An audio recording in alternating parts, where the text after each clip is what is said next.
애기들 뭐? 뭘 박제합니까? 애기들 대한민국을 위한 애기들 앞으로 여러분들이 전북대학을 구했다. 시공선을 안 하면 완전히 저기야 사유대학 때 뻔했어. 사유대. 후배들 고맙다. 멋있어! 너희가 나중에 자식들한테 상당히 떳떳할 거야. 고마워. 여러분들이 나라의 주인입니다. 반갑습니다! 전라북도 최고 대학인데 시공선을 안 한다? 사료로 무너지는 거야. 사료. 알겠어요? 전주 화이팅! 화이팅!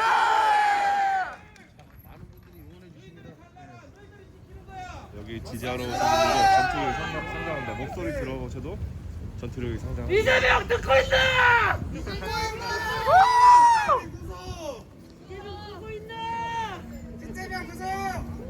수건만 열어도 대통령 못한다. 와!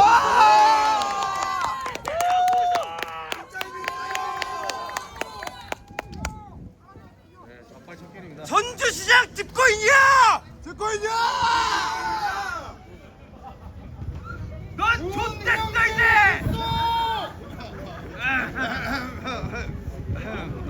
선생님 애들도 있는데 지금.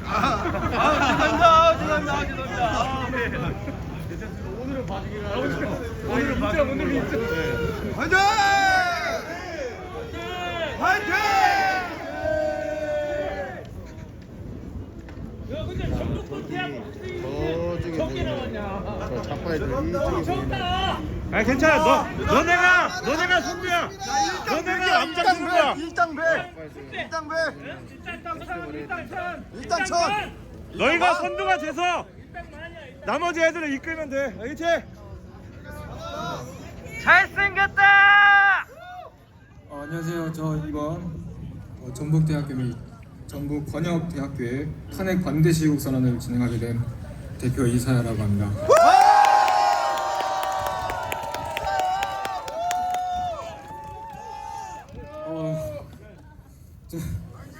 저 사실 이렇게 많은 분들이 오실 줄 전혀 모르고 있었습니다. 이게 제가 이런 거 해보는 게 처음이기도 하고 그래서 되게 지금 많이 떨리거든요. 그래서 약간 조금 많이 더듬거릴 수도 있고 괜찮아. 그럴 수 있는데 양해의 말씀 드리겠습니다.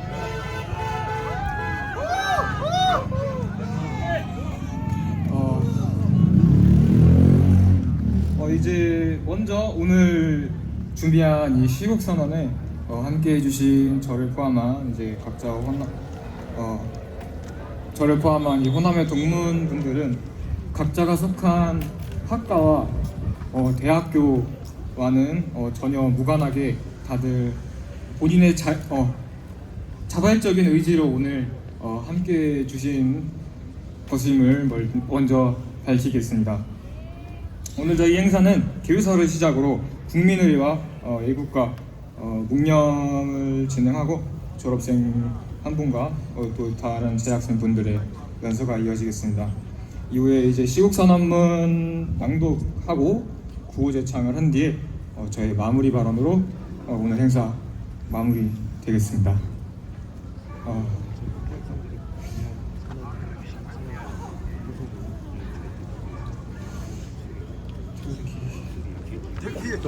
태극기 앞으로 나와서.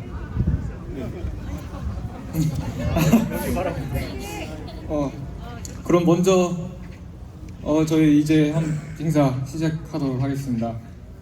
개회사로 다시 한번 인사드리겠습니다. 다수가 진실을 결정하지 않는다! 우리는 원칙과 법치를 지킨다! 이거에서 우리는 소수이지만 그렇게 더욱 나서야 합니다. 안녕하십니까?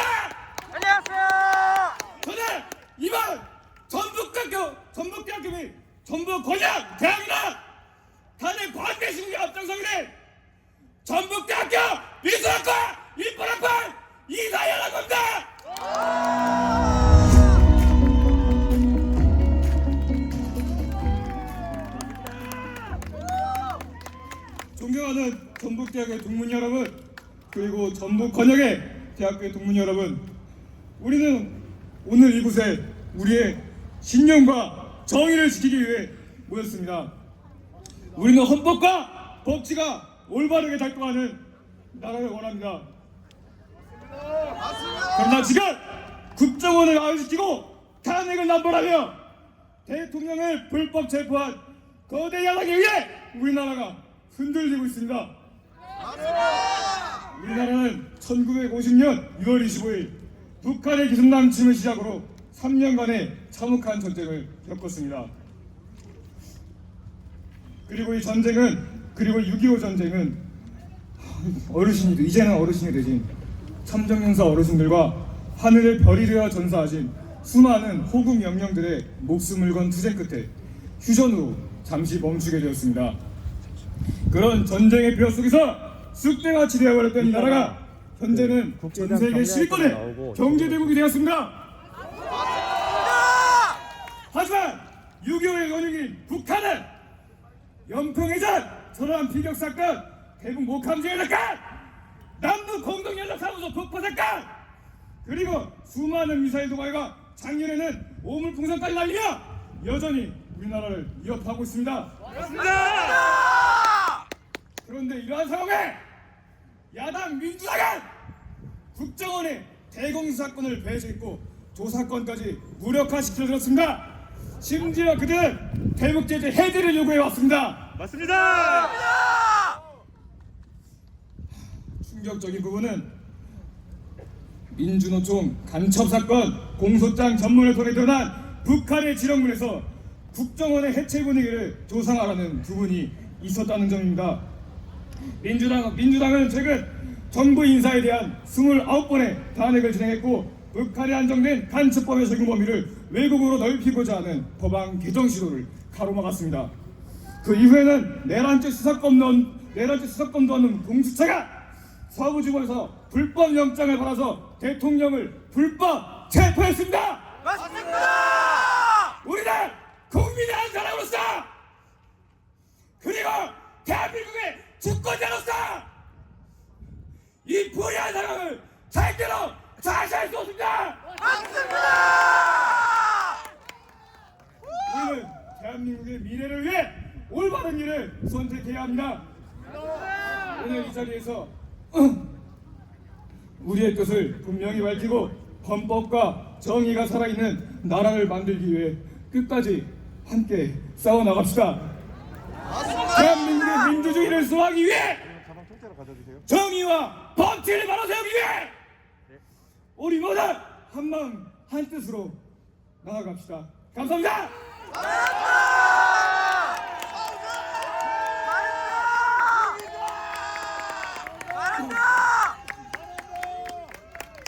다음으로 국민의례가 있겠습니다. 참가하신 분들께서는 전방의 태극기를 향해 서주시기 바라겠습니다. 꼬였다.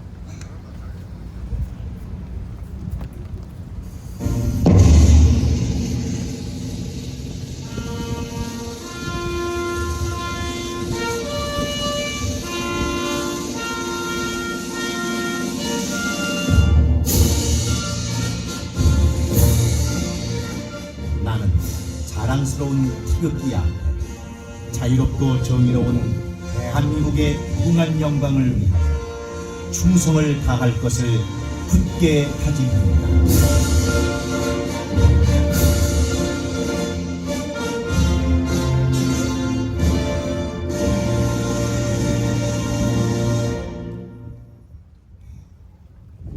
이어서 애국가의 1절 제창하도록 하겠습니다.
당부 순국 선열과 후궁 명령에 대한 묵념이 있겠습니다.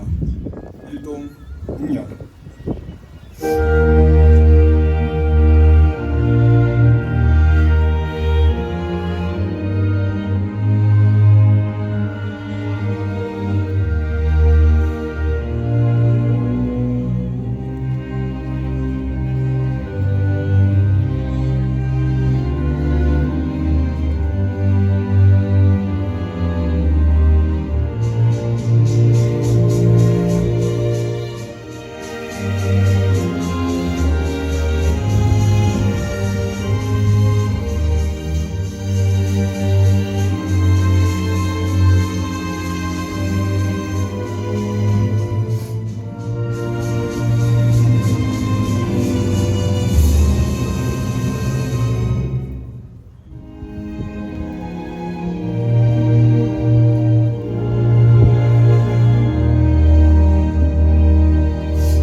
지금부터 저희 행사 연사를 시작하도록 하겠습니다. 네, 첫 번째 연사로 제가 먼저 첫 번째 연사를 맡게 된 전북대학교 및 전북권역대학연합 탄핵 반대시국선언의 진행자 진행 진행자이자 대표를 맡게 된 이사야라고 합니다.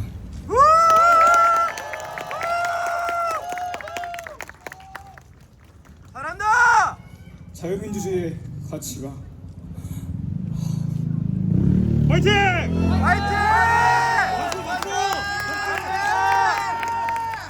웃음 들고 있는 지금 지성인 여러분들의 목소리가 필요합니다. 전북권역 대학교 학우 여러분들의 직접적인 참여를 간곡히 요청드립니다. 저희는 역사의 기점에 서 있습니다. 강한 결의가 필요한 시기입니다. 대한민국의 자유민주주의의 배가 침몰하는 위기 앞에 주저하고 망설일 시간이 없습니다. 하고 여러분들의 뜨거운 열정, 행동으로 동참해 주시기 바라겠습니다. 지난 12월 3일 비상계엄이 있었습니다. 처음 뉴스를 통해 이 소식을 접했을 때는 너무나도 당황스러웠습니다. 하지만 이는 반나절도 지나지 않아 종료되었죠. 대통령이 비상계엄이라는 극단적인 조치를 선택한 이유는 무엇이었을까? 과연 우리나라가 그 정도로 심각한 상황에 직면해 있는지 의문을 품지 않을 수 없었습니다. 그러나 이후 대통령의 담화문을 통해 알게 된 우리나라의 현주소는 정말 참담했습니다. 지난 2월 11일 헌법재판소 대통령 7차 변론기일에서 밝혀진 바에 따르면 더불어민주당과 야권은 선제 탄핵을 주장하며 대통령이 취임하기 전부터 무려 178회의 퇴진과 탄핵을 요구했다고 합니다. 맞습니다! 이후 이상민 행정안전부 장관, 이동관, 김홍일, 이진숙 방통위원장을 비롯한 이창수 서울중앙지검장, 최재해 감사원장, 헌정사상 최초 한덕수 대통령 권한대행 등등 정부 인사에 대한 총 29건의 탄핵 시도가 있었습니다. 야당은 대통령이 취임하지도 않았는데 그냥 탄핵만을 외쳤고 취임하자 정부 인사에 대한 무차별적인 탄핵을 남발하며 행정부를 마비시켜 들었습니다. 맞습니다! 의석수를 믿고 폭주하는 그 모습에서 대화 타협을 전혀 찾아올 수 없었습니다. 맞습니다! 탄핵 각본! 그리고 헌정사상 최초 올해 정부 예산안에 대해 여야 합의가 끝나지 않은 채로 감액된 예산안을 강행 처리했습니다. 그 중에서도 대통령실과 검경의 특활비 그리고 감사원의 특활비를 전액 삭감했습니다. 검경의 특활비의 경우는 검찰과 경찰의 비밀 수사와 정보 수집 및 비공식적 활동을 위해 사용되는 예산 항목으로 마약, 테러, 조직범죄 같은 사건 조사에 사용되는 예산입니다. 감사원의 특활비 또한 그렇습니다. 국가의 세입 세출의 결산을 검사하고 행정기관 및 공무원의 직무를 감찰하는 감사원에서 특활비는 그들의 비밀 감사와 중대한 비리 조사를 위한 수사활동 지원에 사용됩니다. 그런데 이 또한 전액 삭감했죠. 국회 몫의 특활비는 원안 그대로 유지한 것과는 대비되는 모습이었습니다. 맞습니다. 우리나라는 1950년 6월 25일 북한의 기습남침을 시작으로 3년간의 참혹한 전쟁을 겪었습니다.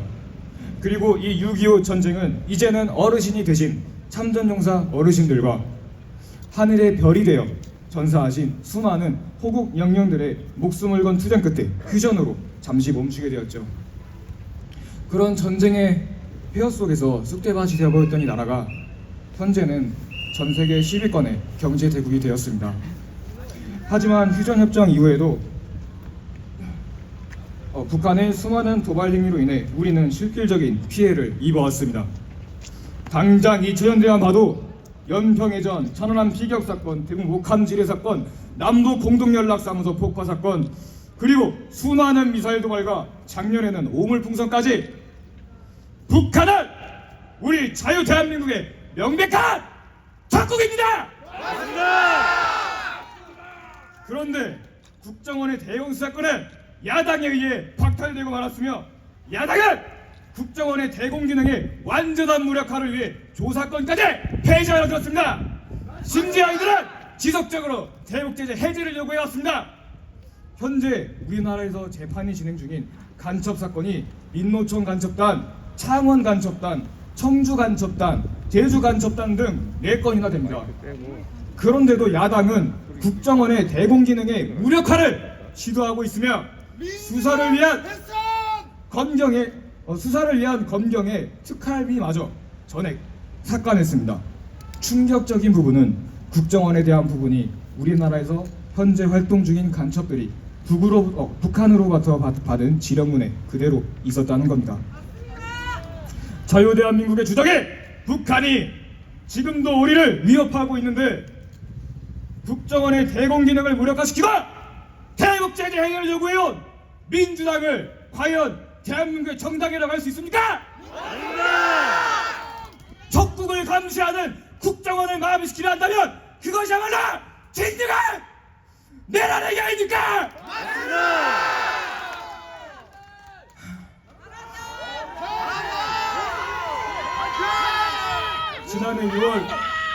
지난해 6월 부산 해군기지에서는 드론을 띄워 미 항공모함과 잠수함을 불법 촬영한 중국 유학생들까지 경찰에 붙잡혔습니다. 이후 이들의 휴대전화에서는 중국의 공안 관계자의 연락처까지 발견되었고 이후 이들은 중국의 우수 공산당원인 것으로 밝혀졌습니다. 하지만 현행법상 간첩죄는 적국인 북한에 대한 행위에만 적용돼 간첩죄로 처벌할 수 없는 상황이었습니다. 이 때문에 간첩죄의 적용 범위를 적국에서 외국으로 넓히고자 하는 법안 개정 시도가 있었습니다만 민주당이 이를 가로막았습니다. 현재 헌재에서 기각되고 있는 정부 인사들에 대한 29번의 단행을 진행하기는 신중이라고는 전혀 찾아볼 수 없었습니다만 간첩죄 처벌에 대한 개정안에 대해서는 갑자기 신중한 모습을 보이는 그 이중적인 모습은 전혀 이해할 수 없었습니다. 또한 대통령에 대한 1차 탄핵안에는 북중러를 멀리한 것을 잘못이라 말하는 부분이 있었습니다. 6.25 전쟁의 주범이며 작년까지도 우물풍선을 날리며 수많은 도발을 자행해온 북한, 대한민국의 군사시설을 불법 촬영하며 간첩 활동을 하고 있는 것이 명백한 중국, 그리고 우크라이나를 침공한 러시아는 북러 조약으로 북한과 동맹을 맺은 국가입니다. 그런데 대통령의 탄핵 소추안에서 이것을 잘못이라고 지적하는 민주당은 도대체 어느 나라 정당입니까?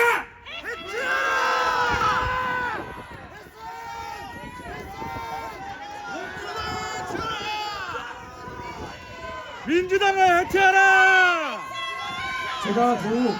제가 더욱 분노했었던 부분은 바로 정일성에 대한 부분입니다. 정률성은 전라남도 광주에서 태어났지만 1933년 중국으로 넘어가 중국 공산당을 홍보하고 대중을 동원하기 위해 수많은 혁명가요를 작곡한 사람입니다. 그가 작곡한 팔로운 행진곡은 중국인민해방군의 상징적인 노래로 현재 중국인민해방군의 군가로 사용되고 있으며 6.25 전쟁 당시 중공군의 사기 진작과 결속을 위해 군가 및 선전 음악으로 자주 사용되었습니다. 맞습니다. 그는 중국 공산당을 위해 살았고 6.25 전쟁 당시 중공군은 그가 작곡한 팔로군 행진곡을 틀고 우리나라를 침략했습니다.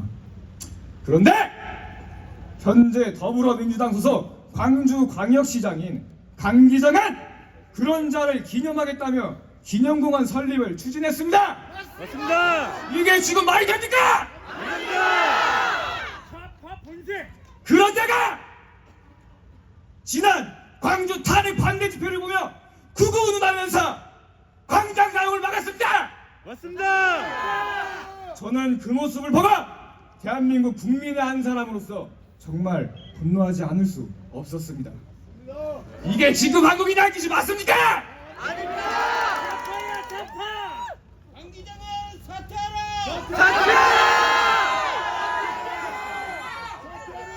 헌법재판소는 대한민국의 헌법소를 담당하는 최고의 기관입니다. 하지만 현재 논란이 되는 재판관들의 행적들과 헌재가 저지르고 있는 10건이 넘는 위법 사례들은 그들의 공정성과 권위를 의심하게 만들기 충분했습니다. 현재 헌법재판소장 권한대행인 문영배는 이전에 본인의 SNS를 통해 자신이 우리법연구회 출신에서도 제일 왼쪽에 자리 잡고 있을 것이라고 밝힌 바 있습니다. 또한 그가 팔로우한 계정 중에는 김어준, 이재명 대표와 함께 안기령 전 대변인 등 민주당 측 정치인들과 윤석열 대통령의 탄핵을 주장하는 계정들이 있었습니다. 하지만 이후 논란이 되자 그는 본인의 SNS 계정을 삭제했습니다. 거기도 좌파가 있어. 만약 본인이 정말 떳떳하다면 삭제하지 말았어야 하는 것 아닙니까?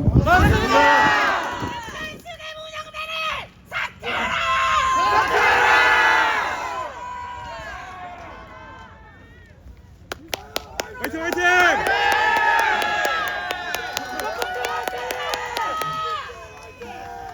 이것은 명백한 증거인멸 아닙니까?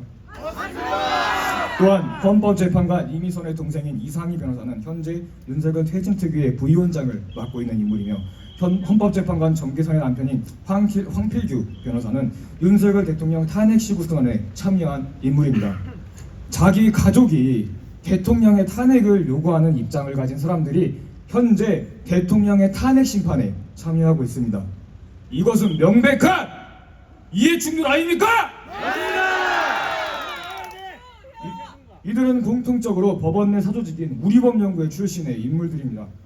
우리법연구회는 법원 내 주요 요직을 차지하여 인사학적 방향으로 변화시키는 것을 목표로 하는 진보 성향의 판사 모임입니다.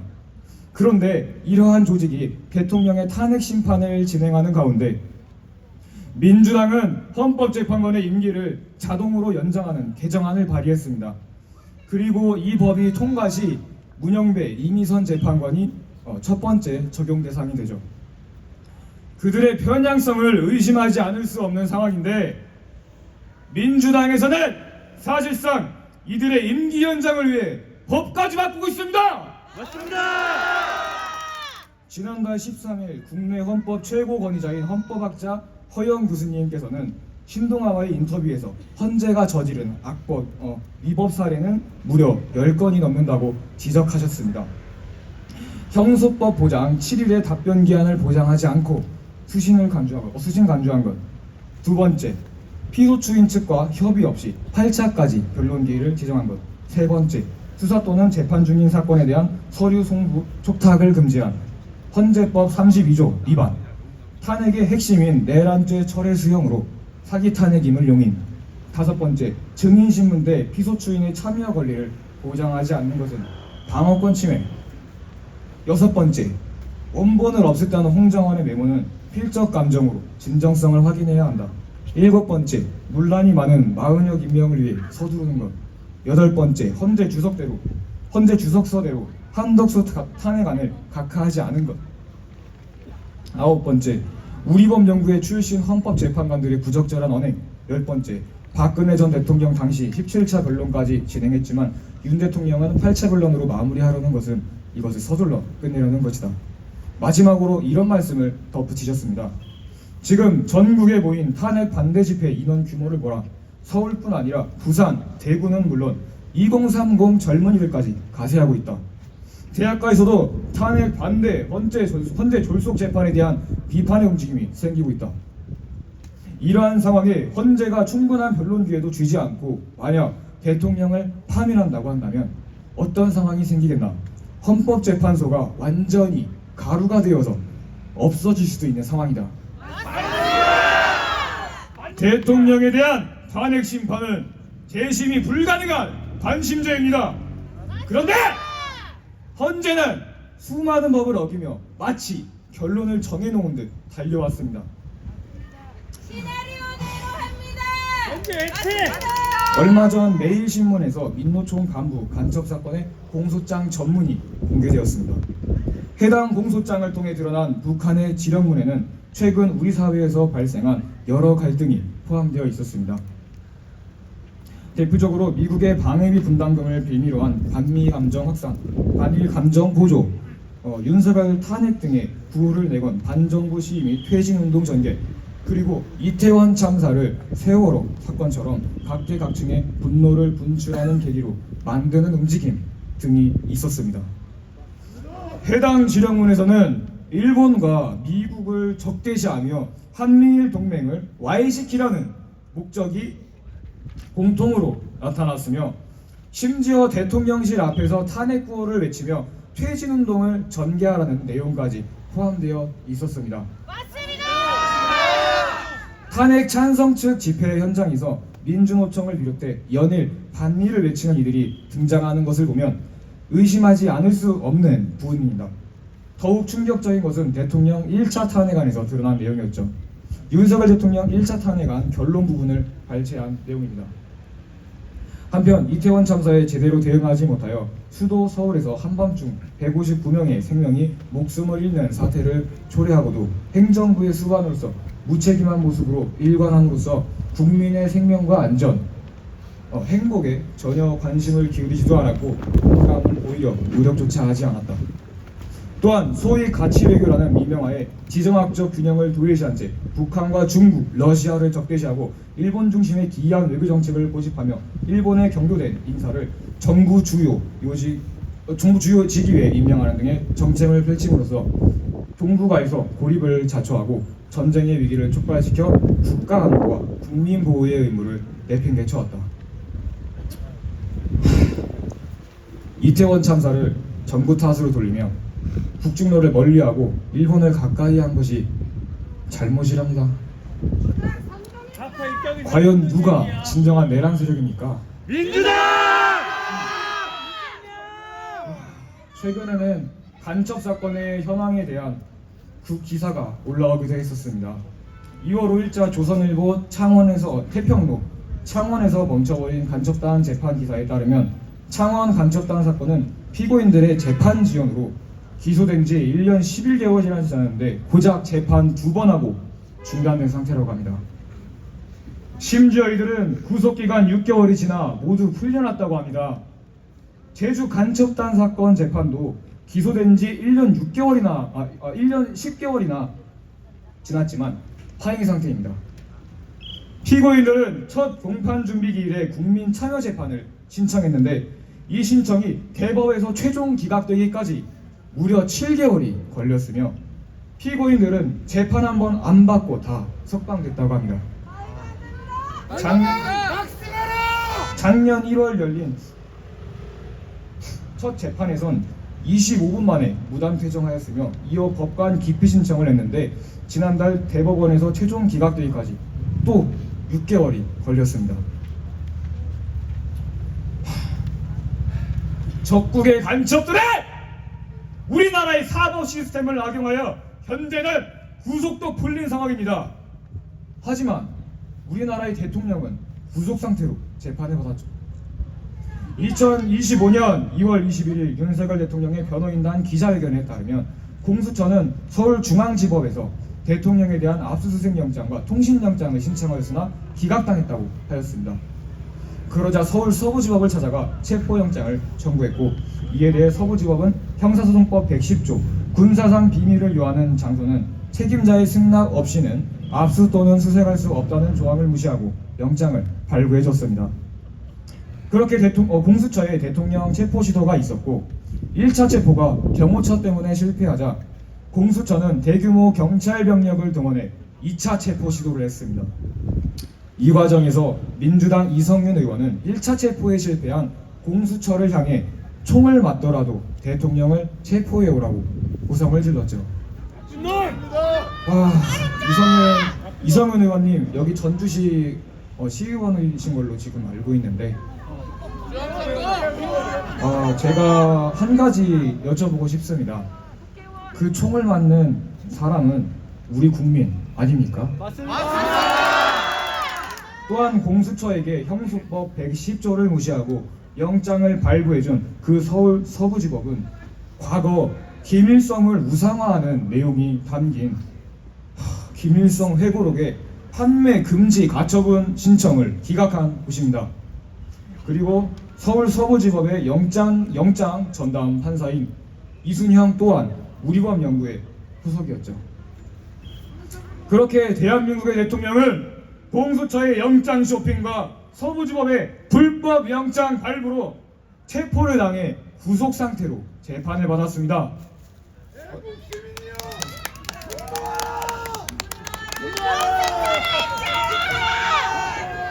대한민국은 피고인에게도 피고인에게 유리한 소급표를 인정해 주어 피고인의 방어권을 보장하는 나라입니다. 적국의 공작 행위를 수행한 사람들은 보장적 기능에 입각하여 방어권을 행사하지만 대한민국의 대통령에게는 정당한 방어권이 행사되지도 못했습니다. 맞습니다. 즉, 대한민국의 대통령은 적국의 공작 행위를 수행하는 사람보다도 못한 취급을 당했다고 볼 수 있는 것입니다. 맞습니다. 물리적인 힘, 경제적인 힘 등 힘은 우리가 살아가면서 필요합니다. 그러나 이 힘은 정당해야 합니다. 맞습니다. 그러한 힘은 공정함에서 나오고 그 공정함이란 절차적 정당성에서 기반하는 것입니다. 맞습니다. 대통령의 방어권을 행사하지 못하게 하는 것이 옳다고 생각하는 분들에게 한 가지 질문이 있습니다. 나에게 유리하면 공정이고 나에게 불리하면 불공정입니까? 네. 우리 편에게 유리하면 공정이고 우리 편에게 불리하면 불공정입니까? 이러한 사람들의 생각을 많은 사람들이 이렇게 표현합니다. 내가 하면 로맨스, 남이 하면 불륜. 선거관리위원회 국민주권인 투표를 관리하는 선관위는 투명하고 공정해야 합니다. 그러나 그 실체는 매우 충격적이었습니다. 2023년 5월 선관위는 헌법상 독립기관이기 때문에 감사를 받지 않겠다 거부했었습니다. 하지만 이후 감사에 들어가니 채용비리만 1200건으로 밝혀졌습니다. 그들의 채용 관계자들은 믿을만한 사람을 뽑기 위해 친인척을 채용하는 전통이 있었다. 선관위는 가족회사다. 선거만 잘 치르면 된다고도 진술하기도 했었죠. 부정선거하기 위해서다. 부정선거하기 위해서. 가족회사라고요? 가족회사?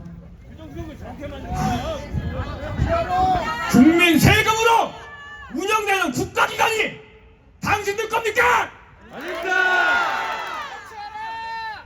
그 채용에서 떨어진 사람들은 당신들이 책임질 겁니까? 2023년 10월 국정원의 보안 점검으로 인해 드러난 선관위의 보안 실태 또한 충격적이었습니다. 국정원은 점검 당시 시간 및 인적 제약으로 인해 선관위의 6,400대의 장비 중 단 5%에 불과한 317대의 장비만을 점검했습니다. 그 단 5%에서 밝혀진 사실은 다음과 같았습니다. 통합선거인 명부 조작 가능, 투표지 무단 프린트 가능, 도장 탈취 가능. 그런 선관위가 2022년도 자체 보안 점검 결과에서는 100점 만점이라는 어처구니 없는 결과를 내놓았었죠. 하지만 선관위는 아직 선거에 대한 감사는 받은 적이 없습니다. 이러한 심각한 정황들이 나타나는 가운데 조국혁신당 소속의 의원 10명은 지난달 공직선거법 일부 개정안을 발의했습니다. 발의된 법안은 부정선거 의혹을 허위사실, 음모론으로 규정하고 있으며 발의된 개정안에 따르면 정보통신망뿐만 아니라 집회 및 시위에서 공연히 선거에 관한 허위사실을 지속적으로 유포한 자를 처벌한다고 되어 있습니다.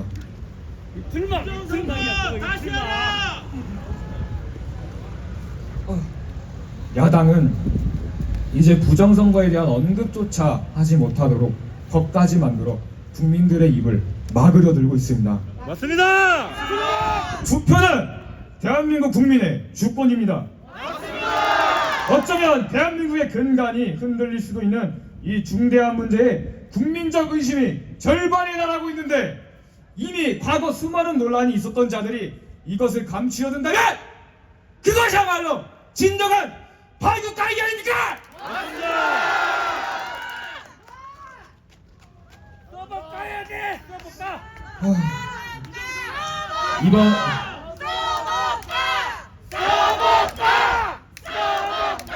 이번 탄핵 심판과 내란죄 재판에서 유력 정치인에 대한 체포 지시는 매우 중요한 쟁점입니다. 체포 지시가 있었다는 것에 대한 진술 외에 객관적 증거로는 홍 차장의 메모가 유일한 증거이죠. 그런데 국회의원 체포 지시를 받았다던 박종근 전 특수전 사령관의 진술은 엇갈렸습니다. 그의 증언은 민주당의 박범계 의원과 김병지 의원에 의해 오염되었으며 전화로 지시를 받았다고 증언한 시간도 번복되었습니다. 홍장원 차장의 메모 역시 그랬습니다. 윤 대통령 10차 변론 기일에서 밝혀진 바에 따르면 국회의원의 체포 명단을 받았다던 홍장원 국정원 1차장의 메모는 1, 2차까지는 알아볼 수도 없는 형태였는데 3, 4차 메모에서 갑자기 명확한 이름들이 나타납니다. 그는 본인의 메모를 어디에서 어떻게 했는지에 대해서도 증언이 엇갈렸고 본인이 메모를 해놓고 자기도 못 알아보겠다며 보좌관에게 이를 다시 작성하게 시켰다고 했습니다. 고민이 아니야 지금. 그가 헌재에서 해당 메모에 대해 한 발언도 정말 가관입니다. 저는 사실 지금처럼 이 메모가 중요한 부분에서의 가치를 갖는 증거가 됐으라고는 당시로서는 전혀 생각을 못했습니다. 이게 지금 말이 됩니까? 국가 안보를 위해 중요한 임무들을 비밀리에 수행하는 국정원의 블랙요원이었다는 사람이 원본의 중요성도 모르고 자기 글씨도 못 알아봐서 보좌관에게 써달라고 시켰다고요? 그 어처구니 없는 질문을 지금 우리 보고 민주하는 겁니까? 맞습니다. 또한 국회를 봉쇄하려 했다는 의혹도 있었죠. 25일 대통령 탄핵 심판 최후 변론 기일에서 김계리 변호사가 게시한 영상에 따르면 한동훈, 고민정, 조국 등의 의원이 아무 제재 없이 국회에 출입하는 것을 확인할 수 있었습니다. 국회 입구에서 국회의원과 보좌진이 신분증을 확인하고 국회에 들어갔고 의원실 의장과 이재명 대표는 주변에 아무도 없는데 그냥 혼자서 담 넘어서 들어갔습니다. 이후에도 이재명 대표가 촬영한 유튜브 라이브 영상을 보면 국회 안에서도 아무런 제지를 당하지 않는 것을 확인할 수 있었습니다. 탄핵 심판의 핵심 증거 중 하나인 메모지의 원본은 버렸으며 핵심적인 증언들은 계속 바뀌고 있고 국회 봉쇄라더니 국회의원들이 국회에 들어가는 영상이 그대로 나와 있습니다. 이것은 사기 탄핵임을 증명하는 것 아닙니까? 앞서 국회는 윤 대통령의 탄핵 소추 사유를 내란죄 등 형법 위반과 비상계엄 선포 등 헌법 위반 사유로 구분해 의결했었습니다. 하지만 지난달 3일 야당 측 국회 탄핵 소추안에서 형법 위반 부분인 내란죄를 처리하겠다고 말했습니다. 이에 대해 민주당 김용민 원내수석부 대표는 지난달 4일 국회에서 열린 운영위원회, 법사위원회, 행안위원회, 비상연석 회의에서 빠른 탄핵 심판을 위해 평가 부분만을 삭제했을 뿐 내란 행위를 탄핵 사유로 삼은 것은 전혀 달라지지 않았다고 말했습니다. 국회에서 통과된 대통령 탄핵 소추안에서는 내란이라는 말만 38번이 등장하며 대통령을 내란 수계라고 몰아세워 탄핵 소추안까지 통과시켰지만 막상 탄핵 심판에서는 빠른 진행을 위해서 내란죄를 빼겠다고 합니다. 이에 대해 국내 헌법 최고권위자인 헌법학자 허영 교수님께서는 지난달 13일 신동아와의 인터뷰에서 이렇게 말씀하셨습니다. 형사소송법 298조 제1항에 보면 소추서의 동일성을 해치지 않는 범위 내에서 소추사유를 처리할 수 있다고 되어 있다. 탄핵 소추의 핵심 내용인 내란죄를 제외한다는 것은 소추서의 동일성을 명백하게 해치는 것이다. 그럼에도 헌재가 그것을 수용한 것은 명백히 형습법 298조 제1항을 어긴 것이다. 탄핵 소추의 핵심 내용인 내란죄를 빼는 것은 기각의 사유가 될 수도 있지만 탄핵이 성립하지 않는다고 각하할 수 있는 사유가 될 수도 있다.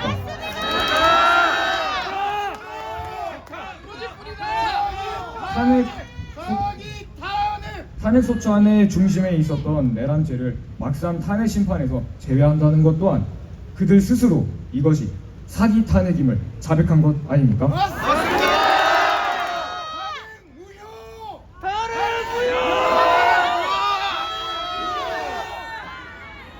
민주당은 당 명에서처럼 그 누구보다도 민주를 앞장서 외쳐왔습니다. 하지만 그들의 행동은 그 누구보다도 반민주적이었습니다. 문재인 정부 당시 대통령력이 표현의 자유라고 말했었지만 그랬던 문재인은 30대 남성을 모욕죄로 고소했었습니다. 그리고 지난 2월 민주당의 전용기 의원이 민주파출소라는 걸 만들면서 카톡 등 메신저를 통해 가짜뉴스 및 허위 정보를 퍼나르면 내란 선전죄로 처벌받을 수 있다고 말했습니다. 가짜뉴스를 퍼나르면 처벌하겠다고 하는데 도대체 그 기준은 뭡니까? 그냥 당신들 입맛에 안 맞으면 다 가짜뉴스고 다 허위 정보 아닙니까? 민주당이 외치던 표현의 자유는 어디로 갔습니까? 이후 유명 스타 강사인 전한길 선생님께서 현 사태에 대해 지적하는 영상들을 올리셨습니다. 그 중에는 선관위를 지적한 영상이 하나 있었는데 민주당이 이를 구글에 신고했죠. 또한 여론조사에서 지지율이 역전되고 텃밭이었던 전라도에서마저 분위기가 변하는 모습이 나오니 이번에는 여론조사 업체를 고발하겠다고 나섰습니다. 정당명에 민주를 달고 그 누구보다도 민주를 앞장서 외쳤지만 마음에 안 들면 아주 다 고발하고 있는 그 위선적인 모습은 정말이지 역겨웠습니다. 청년층에서 민주당에 대한 지지율이 떨어지자 그들은 이런 발언을 하기도 했습니다. 박부용 전 더불어민주당 교육원수원장, 차이에 대한 존중의식을 배우지 못한 사람들, 그들 스스로 말라 비틀어지게 만들고 고립시켜야 한다. 유시민 전 노무현재단 이사장, 난 니들이 쓰레기라고 말해주고 싶다. 과거에는 60세가 넘으면 뇌가 썩는다면서 어르신들을 조롱하던 유시민 작가님께서는 본인이 60대가 되니 이제는 우리 1030 세대를 보고 쓰레기라고 합니다. 저는 유시민 작가님을 포함한 민주당 정치인 여러분들에게 한 가지 물어보고 싶은 것이 있습니다. 당신들 입맛에 안 맞으면 그렇게 다 고발하고 조롱하는 게 당신들이 자랑하는 민주정신입니까? 고작 그딴 게 민주정신이냐고!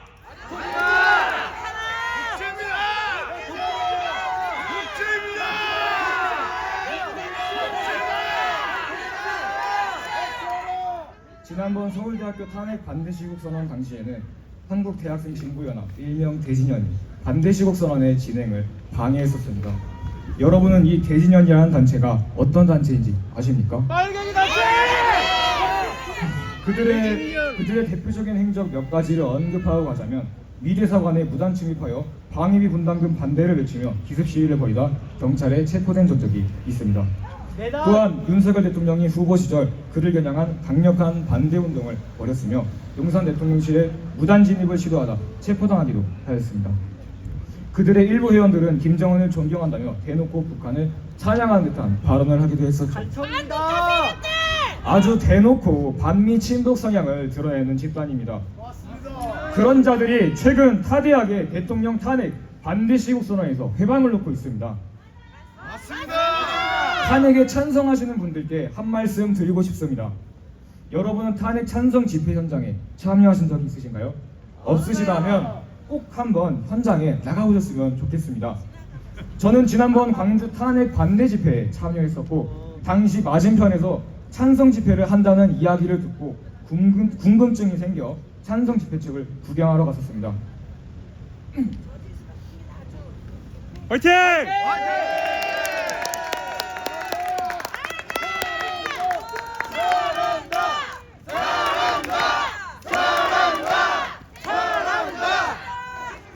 그리고 그곳에는 반미를 외치는 사람, 국가보안법 폐지를 요구하는 팻말을 든 사람, 과거 이적 및 내란 행위로 인해 헌재에서 해산되었던 통진당의 후신인 진보당, 현재 간첩들이 적발 중인 민주노총 등 앞서 언급한 민노총 간첩 사건의 공소장 전문에서 등장한 북한의 지령처럼 반미 침묵을 외치는 자들이 상당수 있었습니다.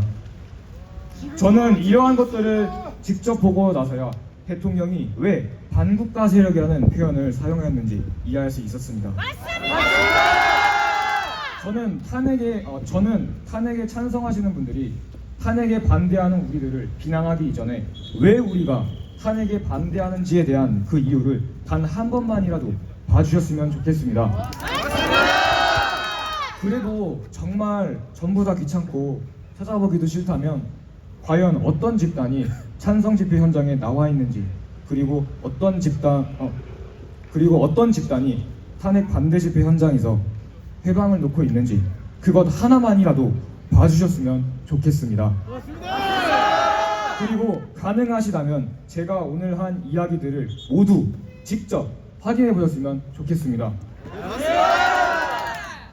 민주당의 저 위선자들은 우리들을 극우라고 쓰레기라고 조롱하지만 깨어있는 여러분들은 그들과는 다를 것이라는 것을 저는 믿습니다. 탄핵에 대한 우리의 의견 물론 엇갈릴 수 있습니다. 하지만 대통령에 대한 비판은 그를 직무복귀시킨 이후에 해도 늦지 않습니다. 침몰 위기에 있는 이 현재 우리나라의 이 혼란스러운 전국 속에 만약 정말 대통령의 탄핵이 인용되고 저런 반국가 세력들이 득세하게 된다면 정말 우리나라의 다음은 없을지도 모릅니다. 행동하지 않는 양심은 악의 편이라고 했습니다. 맞습니다. 귀찮다고, 모른다고, 관심이 없다고 계속 그냥 그렇게 넘어가는 사이에 저런 반국가 세력들이 득세하게 된다면 이 자유 대한민국에는 더 이상 기회가 오지 않을지도 모릅니다.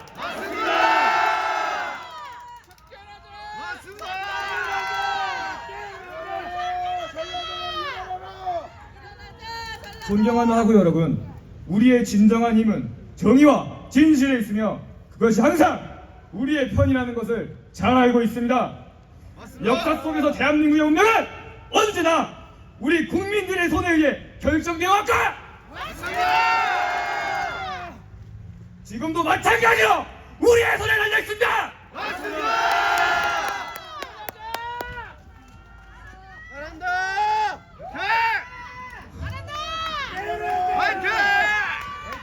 여러분의 지지와 대한민국에 대한 사랑 잘했다!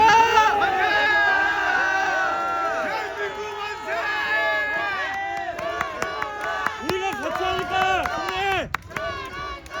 그리고 자유민주주의 수호에서 나오는 꺾을 수 없는 진실된 힘을 믿습니다. 감사합니다.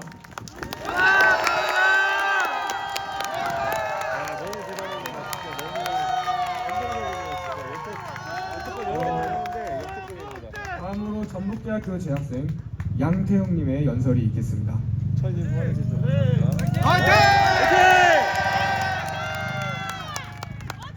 여러분 반갑습니다. 저는 전북대학교 25학번 경상대학 양태욱입니다. 저는 전라북도에서 태어났으며 전라도의 초등학교, 중학교, 고등학교를 나왔고 전라도의 대학교를 다니고 있습니다. 이곳은 좌성향 분위기가 강한 만큼 저도 그러한 교육을 받았으며 전북대 역시 그러한 분위기인 것을 알고 있습니다. 하지만 지금처럼 법치가 무너져 가고 인권이 침탈당하고 있는 상황에서 분위기를 핑계로 가만히 있을 수 없다고 생각해 목소리를 내게 되었습니다. 현재 대한민국은 오랫동안 암약해온 반국가 세력이 그전과는 수준이 다른 폭거를 보이며 자유주의 체제를 붕괴시키려 하고 있습니다. 맞습니다. 이에 앞서 이미 널리 알려졌듯이 그들은 그들에도 입시 비리, 채용 비리, 태양광을 비롯한 친중 정책, 그리고 근거가 없는 광우병, 후쿠시마 오염수를 이용해 선동을 저지르는 등 의도적으로 국민을 기만하고 국익을 해하는 행동을 저질렀습니다. 또한 최근에는 중국인이 국정원에 드론을 날려 사진을 찍었고 이를 적발당했지만 간첩법의 적용 범위는 북한에 한정된다는 것을 이유로 처벌하지 못한 비상식적인 일이 벌어지고 말았습니다. 말도 안 됩니다. 이후 간첩법 적용 범위를 외국으로 넓히고자 하는 법안 개정 시도가 있었지만 민주당이 이를 가로막았습니다. 이런 파렴치한 잘못을 저질러온 그들은 정의라는 탈을 뒤집어쓴 채 국민들을 기만하며 책임을 피해가는 비양심적인 행위를 지속했으며 도리어 줄탄핵을 감행하여 국정을 마비시키는 등 그 행위는 대담해지고 말았습니다. 중요한 것은 이들이 아직 야당이라는 것입니다. 야당임에도 이 정도인데 이들이 정권을 장악하면 어느 수준이 될지 상상이 가십니까? 안 됩니다. 이러한 것을 예측하고 그들의 이적 행위를 두고 볼 수 없었던 윤석열 대통령은 단지 사익 없이 모든 일을 알리기 위하여 국민들을 구하기 위하여 계엄을 선포한 것입니다. 맞습니다. 그리고 충격적인 것은 이것은 새마를 피해 불과하다는 것이었습니다. 그 이후에 이러한 일들을 보면 이들은 비상계엄이 일어난 후 일부 국민들이 진실을 알아채고 잘못을 규탄하자 도리어 그들을 내란 선전으로 고발하기에 이르렀으며 일반인의 신분 정보를 불법으로 받아내 사실상 사적 제재나 다름없는 짓을 저질렀습니다.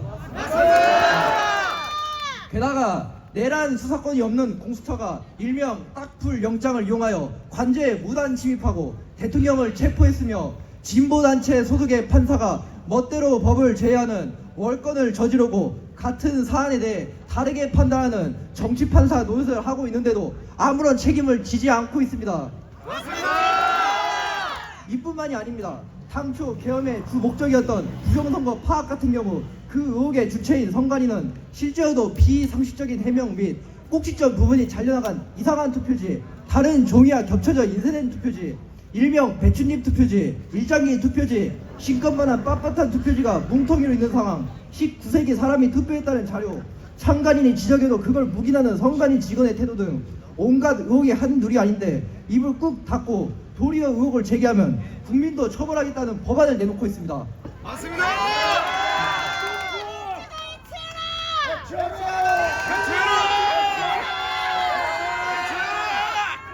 더 충격인 것은 선관위장이 대법관을 겸직하고 있는 상황이며 헌재의 두 재판관도 과거 지역 선관위장을 지냈다는 사실입니다. 대법원 판결이 났으니 문제없다는 분들에게 조선시대, 일제시대에도 이해관계가 얽혀있는 판사를 배제하는 제도가 있는데 이것은 이해관계가 얽힌 판사의 판결이면 신뢰할 수 없다는 걸 정당화하는 근거 아닙니까? 실제로 이처럼 겸직으로 인해 상식적인 사람이라면 이해관계를 의심할 수밖에 없는 상황인데 왜 이 사안에는 적용하지 않습니까? 선관위장이 대법관을 겸직하고 재판관도 그것을 지냈다는데 이것이 이해관계가 얽힌 판결이 아니면 무엇이란 말입니까? 이런 모든 논란을 뒤로하고 결국 억지로 오염된 판사들한테 재판을 맡기고 당신들이 바라던 대로 무혐의가 뜬다 하더라도 과연 국민들이 수긍할 수 있겠습니까? 그 이후에 엄청난 혼란이 일어날 것은 뻔한데 이쯤 되면 선관위가 혼란을 부추기는 것 아닙니까?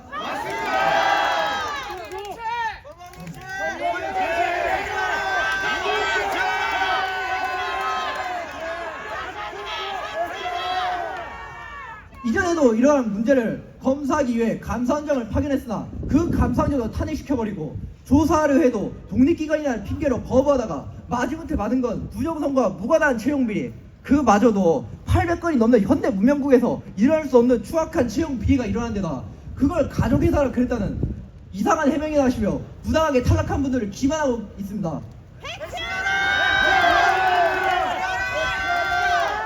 결정적으로 전환길 선생님이 당신들을 비판하니 민주당이 고소하는 맥락없는 짓을 저질렀죠. 결국 당신들도 민주당의 비호를 받는 집단이란 건데 그렇게 우리들의 눈에는 당신들은 똑같은 반국가 세력이라 구역자로 보입니다.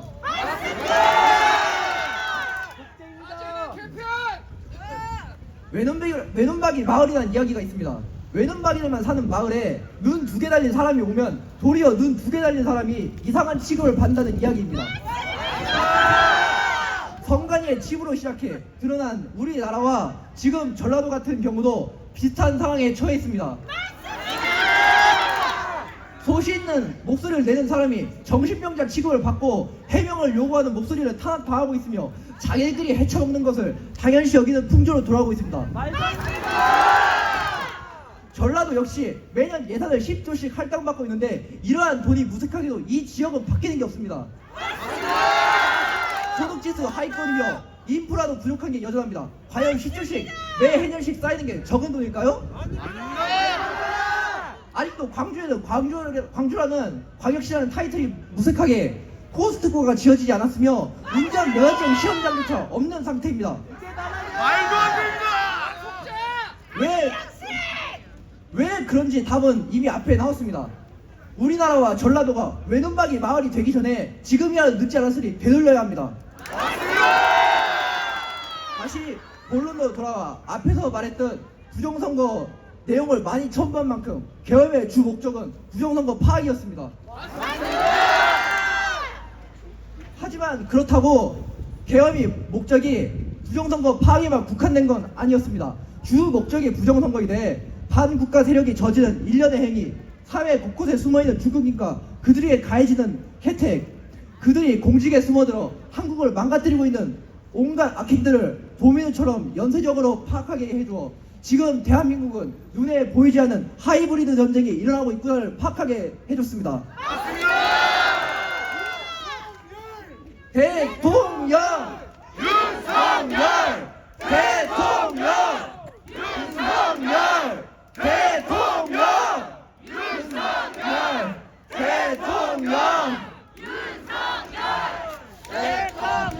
현대에 들어 국제 관계가 얽혀 무력 침탈이 힘들어진 지금 인터넷 세계에 침투하여 여론을 조작하고 내부 분열을 일으켜 결집 의지를 망가뜨린 다음 물리적으로는 멀쩡해 보여도 정신적으로는 망가뜨려 어느 순간 국가를 먹어버리는 게 하이브리드 전쟁입니다.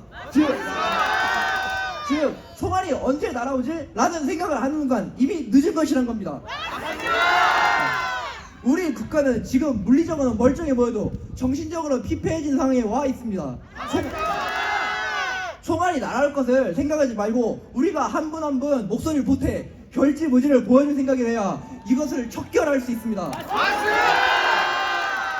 순국 선열과 참전 용사들이 공산화를 막아내고 대통령이 자신의 안위를 포기한 채 계엄을 선포하고 총리가 탄핵을 감사하면서까지 재판관을 임명하지 않고 연세대로 시작하여 서울대 학생분이 우리가 하고 다른 대학들도 같이 목소리를 이어서 내줘야 의미가 있다 라고 한 것처럼 이번에는 우리가 목소리를 내줘야 그분들의 노력과 희생이 물거품이 되지 않을 것입니다.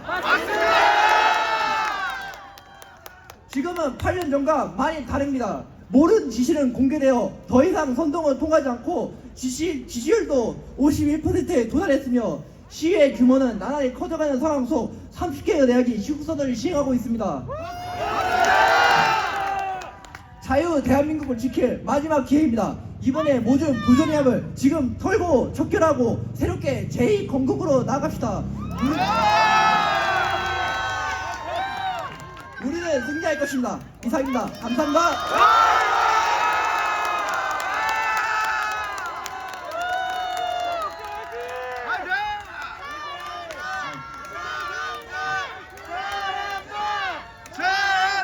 다음으로 전북대학교 졸업생 윤정길님의 연설이 있겠습니다.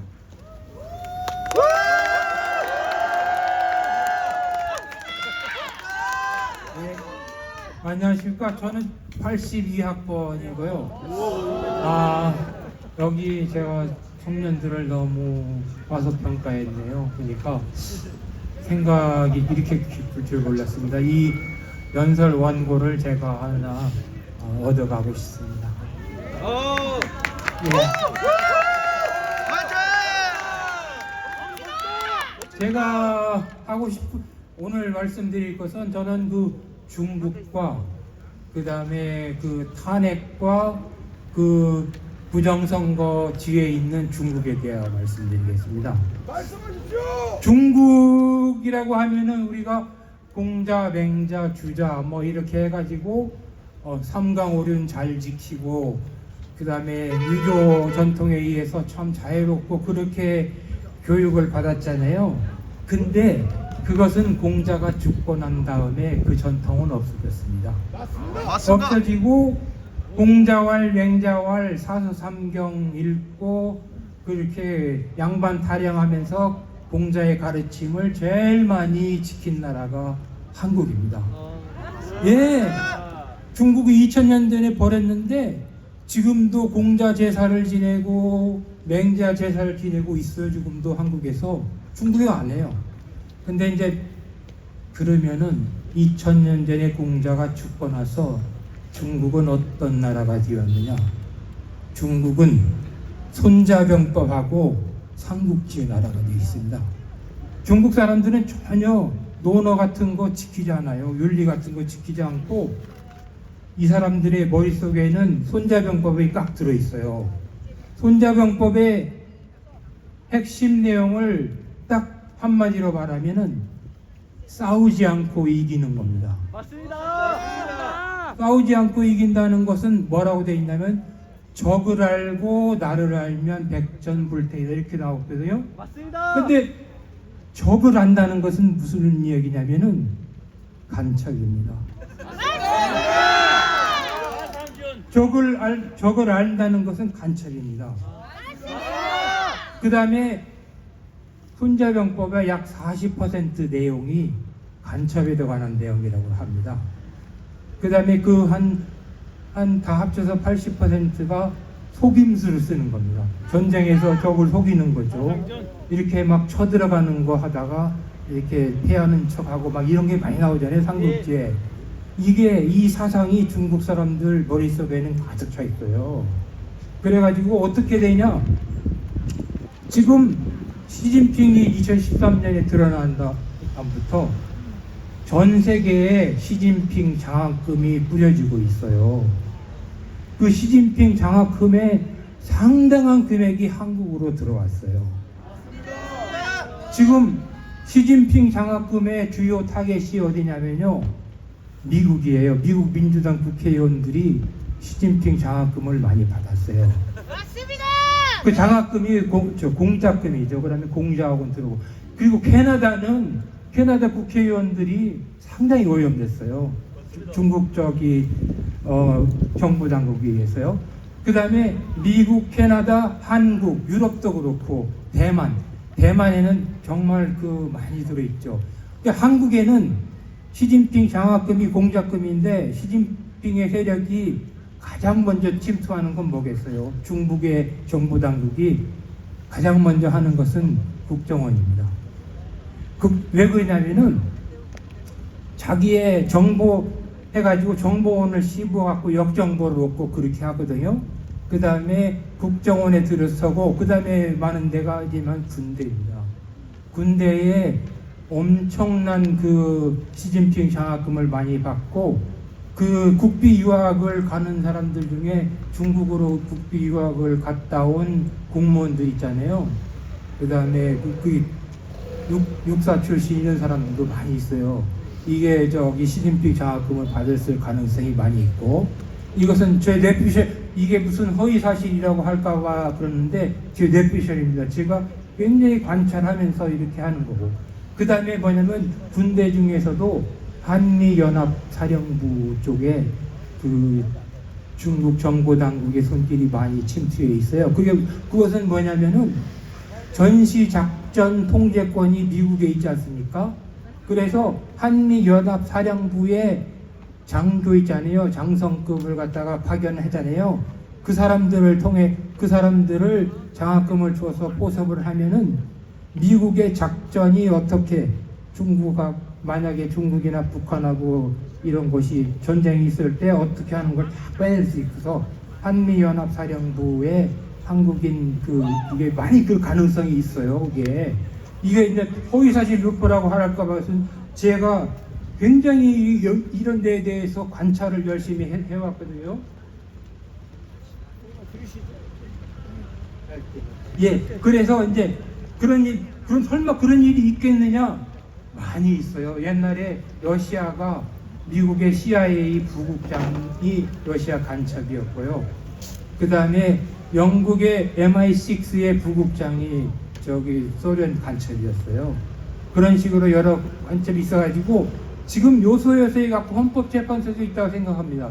그 다음에 국회에도 있었고 그 우원식 국회의장이 와가지고 시진핑 만났잖아요. 그게 아마 그 중간 보고를 하러 간 것 같아요. 저의 뇌피셜입니다. 그리고 이 첩보 사회에는 상상 못할 일이 많이 있어요. 이스라엘의 모사드라는 첩보기관 있잖아요. 그 사람들이 저거 해가지고 그 헤즈볼라의 그 삐삐가 터졌잖아요.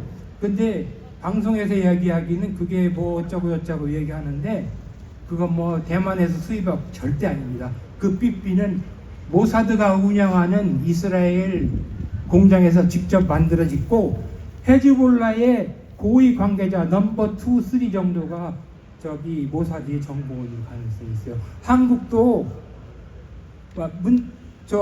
문쩍저기가 젊은 소대가리가 시진핑 장학생이 아니었다고 말할 수 없습니다. 그리고 이스라엘이 그 시리아에 있는 엘리 코헤인이라는 사람을 포섭을 해가지고 모사드 정보원이 시리아에 그 국방부 차관을 했어요.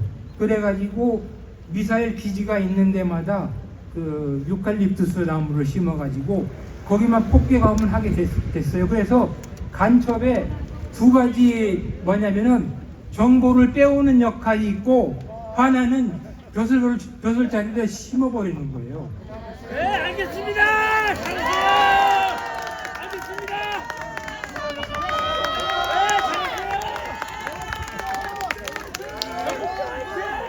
전북교 선배 화이팅! 정선거에 나는 시진핑 장학금. 네, 알겠습니다.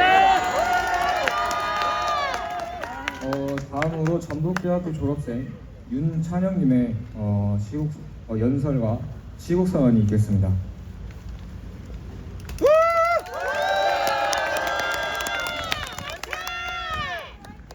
잠시만요. 전북대!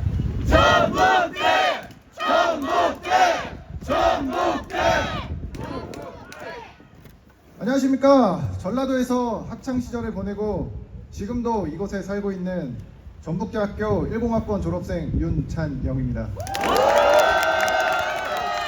저는 전라도 출신은 아니지만 이곳에서 소중한 인연과 추억을 만들어준 우리 전라도를 사랑합니다.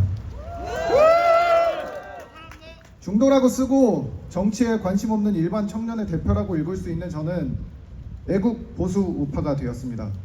하지만 애국 보수 우파라고 표현하지 않겠습니다. 전한길 선생님의 말을 빌려 국민 상식파라고 부르겠습니다. SNS, 유튜브, 각종 언론에서는 늘 지역과 세대, 남녀를 갈라놓기 바빴고 우리는 이런 갈등에 여과없이 노출되어 서로를 미워하는데 소중한 시간을 낭비했습니다. 또한 정치 소식을 접할 때마다 목소리 큰 사람들에 의해 국정이 혼란스러워지는 모습도 보기 싫었습니다. 특히 전라도는 무조건 민주당만 찍는다는 비난을 들을 때면 왜 우리 전라도 사람이 이런 비난을 받아야 되는 거지?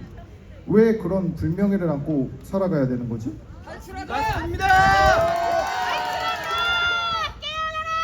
겉으로는 웃어 넘기지만 마음 한켠이 먹먹했습니다.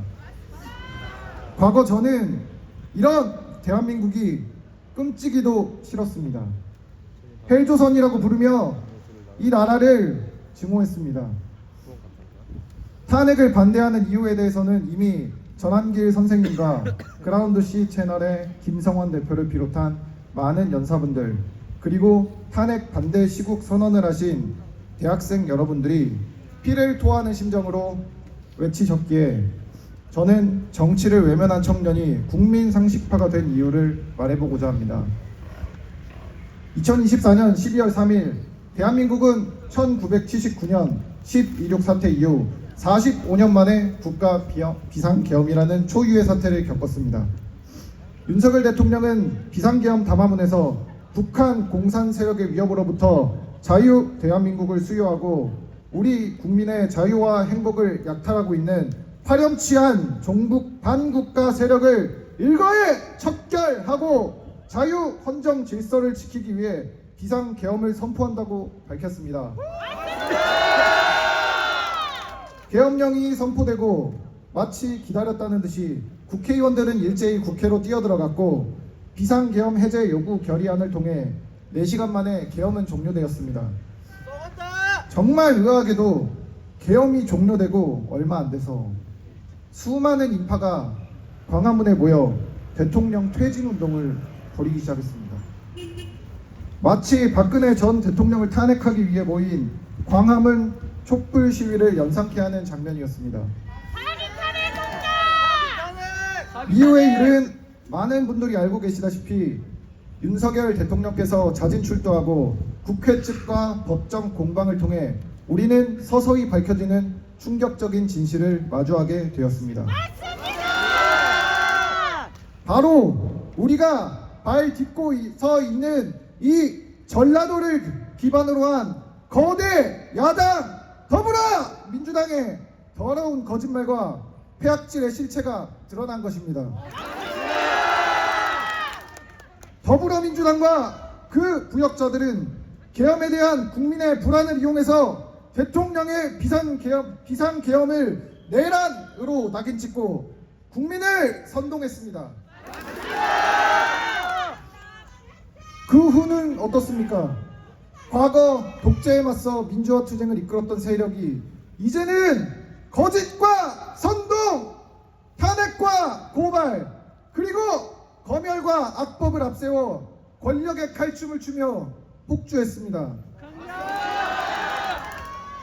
이재명과 더불어민주당은 5.18 정신과 민주화 운동으로 사망하신 분들의 숭고한 뜻을 입법 독재로 더럽히고 선동과 거짓말로 국민들의 눈과 귀를 가로막았습니다.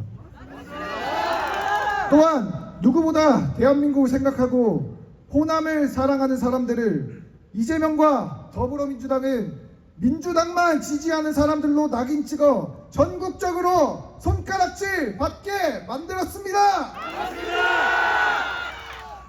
대한민국 대통령마저 내란죄를 뒤집어 씌워 탄핵 소추를 통과시킨 무소불위의 거대 야당의 행태에 저는 위협을 느꼈습니다. 또한 적법과 절차 따윈 개나 줘버린 공수처와 서부지법의 부역자들과 좌편향적인 사법단체인 우리법 연구회 출신들로 점철된 헌법재판소의 존재에 경악했습니다. 이대로 침묵한다면 우리가 자유가 몰락한 제2의 홍콩으로 전락할 수 있다는 두려움이 몰려왔습니다. 반국가 세력과 그들을 돕는 부역자들에 의해 우리나라가 체제 전쟁의 기로에 놓였다는 말을 통감하였습니다. 이 땅의 자유를 위해 목숨 바쳐 싸우신 수많은 호국 영령들의 비통한 심정이 전해지는 듯 했습니다. 나는 그분의 희생을 헛되이 하지 않기 위해 지금 이 위기의 순간에 침묵해서는 안 되었습니다. 대한민국은 지금 우리에게 자유의 대가를 요구하고 있습니다. 너희가 대한민국의 자유를 누릴 자격이 있는가 묻고 있습니다. 호국 영령께서 그 생명으로 값을 치르셨듯 우리도 그 물음에 답해야 하고 기꺼이 자유를 위해 행동해야 합니다. 우리가 바로 대한민국 최고 권력인 주권자이기 때문입니다.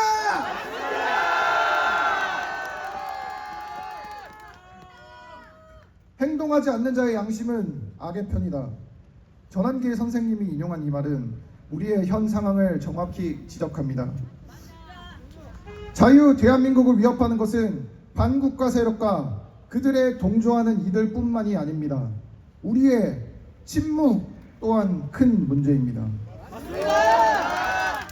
불의에 침묵하면 선동에 무감각해지고 가스라이팅을 당연히 여기게 되는 우리의 태도가 이 나라를 위험에 빠뜨렸습니다.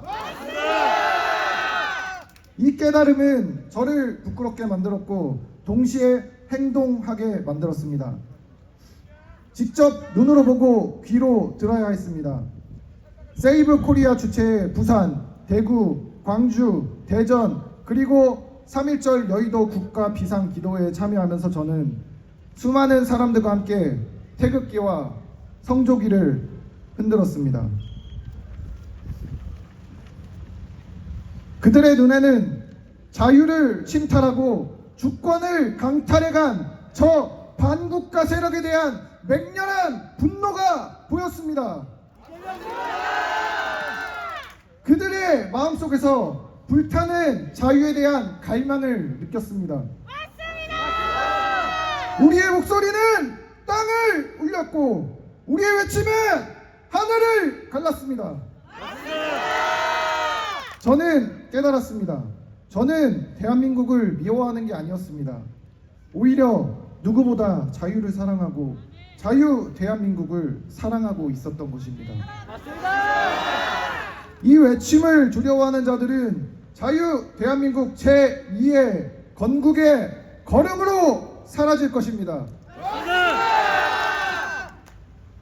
윤석열 대통령께서는 탄핵을 찬성하는 국민도 반대하는 국민도 모두 우리 국민이라고 하셨습니다. 반면 이재명과 더불어민주당은 우리를 극우요, 쓰레기요, 악마라고 했습니다.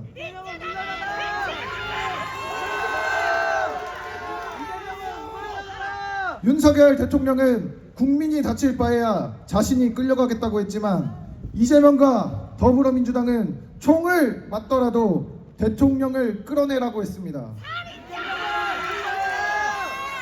윤석열 대통령은 통합을 외칠 때 민주당은 분열을 외쳤습니다. 윤석열 대통령이 반국가 세력을 천명할 때 민주당은 대통령을 탄핵시켰습니다. 눈이 있다면 보고 귀가 있다면 들어주십시오. 누가 진정으로 국민을 섬기는 자유 대한민국의 리더인지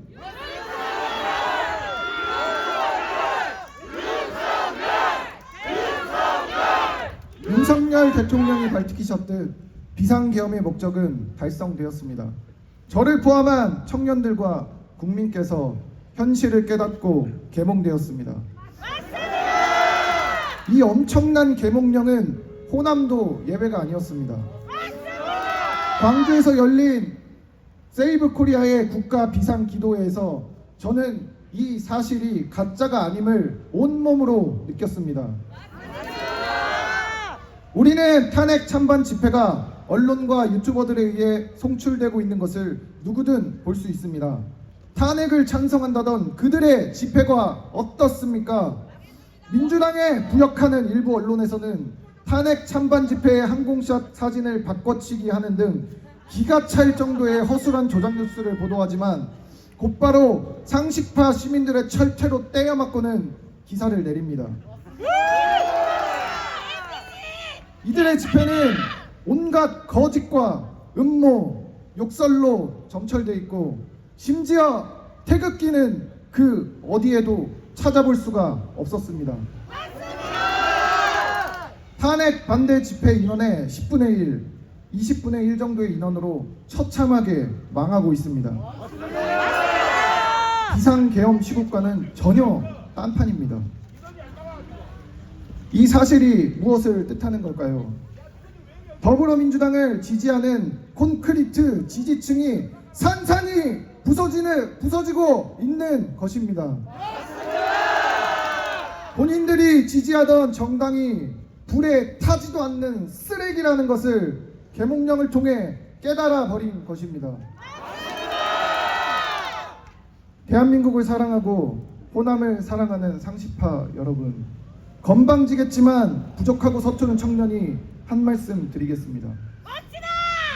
더불어민주당을 지지해왔지만 과연 우리의 삶이 나아졌습니까? 이 미쳐버린 탄핵 정국이 여러분이 독재에 맞서 싸우며 꿈꾸던 진정한 민주주의의 모습입니까? 윤석열 대통령이 탄핵 소추되어 구치소에 계신 지금 이 순간에도 거대 야당이란 무기로 이재명과 민주당은 무수한 악법을 만들어 통과시키려고 발악하고 있습니다. 또한 오만방자하게 순국하신 분들과 국민들에게 막말하며 모욕하고 있습니다.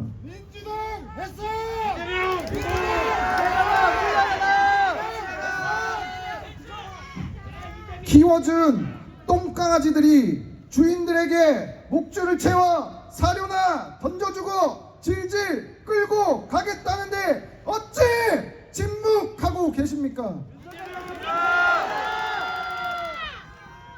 국민 주권의 실현은 우리 자유와 권리가 실질적으로 보장될 때 가능합니다. 그러나 지금 이재명과 민주당에 의해 우리의 자유와 권리가 위협받고 있고 이 위기를 이겨내지 못한다면 국민 주권은 사라질 것인데 어찌 아직도 이재명과 민주당을 외치고 계십니까?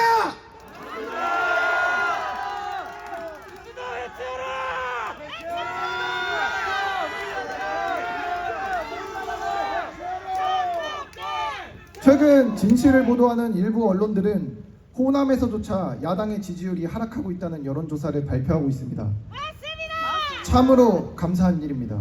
그러나 지지를 철회하는 것뿐 아니라 거짓과 선동밖에 할 줄 모르는 이재명과 더불어민주당을 단죄하기 위해 목소리를 내고 권리를 행사하며 자유를 지켜나가는 것이 바로 주권자들로서의 우리의 책임입니다. 우리는 분열이 아닌 통합의 길을 걸어야 합니다.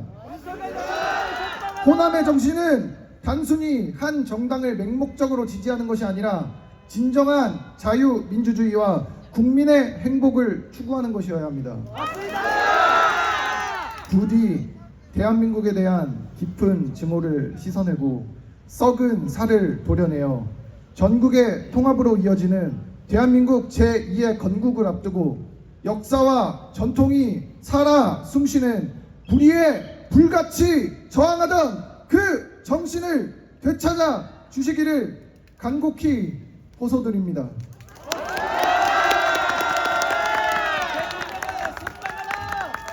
(2024년) 신년사에서 윤석열 대통령은 우리 미래를 위해, 우리 아이들을 위해 언젠가 누군가 해야 한다면 바로 지금 제가 하겠습니다라고 말씀하셨습니다. 거대 야당의 국회가 가로막아 많은 것을 보여주지 못했지만 탄핵 정국 속에서 보여준 윤석열 대통령의 국민을 위하는 마음과 리더십은 이미 세대와 성별과 지역을 뛰어넘어 통합을 이루고 있습니다. 국민 통합과 굳건한 한미일 동맹을 이루고 유지할 수 있는 자유 대한민국의 리더는 윤석열 대통령밖에 없습니다.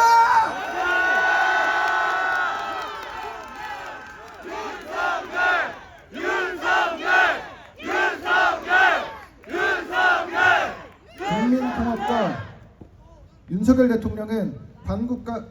대통령을 반국가 세력의 사기 탄핵으로부터 지켜내고 직무 복귀시켜서 앞으로 윤석열 대통령을 필두로 만들어갈 자유와 정의가 물같이, 공의와 풍요가 강같이 흐르는 대한민국을 우리 호남이 앞장서서 만들기를 소원합니다.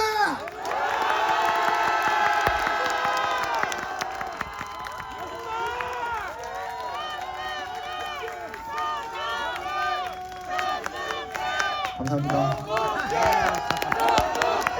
화이팅! 다들 너무 인정해요. 학교에서 정말 길 잘한다 보다. 다음으로 구호 대창이 있겠습니다. 각 구호는 3회 MBC랑 반복됩니다. JTV 이런 좌파들은 제가 탄핵 무효와 영장 무효를 외쳐주시면 따라서 외쳐주시면 되시고, 제가 사기 탄핵하면 기각하라, 학생들 너무 입법 독재하면 규탄한다, 대한민국 하면 지켜내자 해주세요. 탄핵 무효! 탄핵 무효! 탄핵 무효! 탄핵 무효! 탄핵 무효! 탄핵 무효! 영장 무효! 영장 무효! 영장 무효! 영장 무효! 영장 무효! 영장 무효! 사기 탄핵! 사기 탄핵! 사기 탄핵! 사기 탄핵! 사기 탄핵! 사기 탄핵! 입법 독재! 입법 독재! 입법 독재! 입법 독재! 입법 독재! 입법 독재! 대한민국! 대한민국! 대한민국! 대한민국! 대한민국! 지켜내자! 지켜내자! 지켜내자! 대한민국! 지켜내자!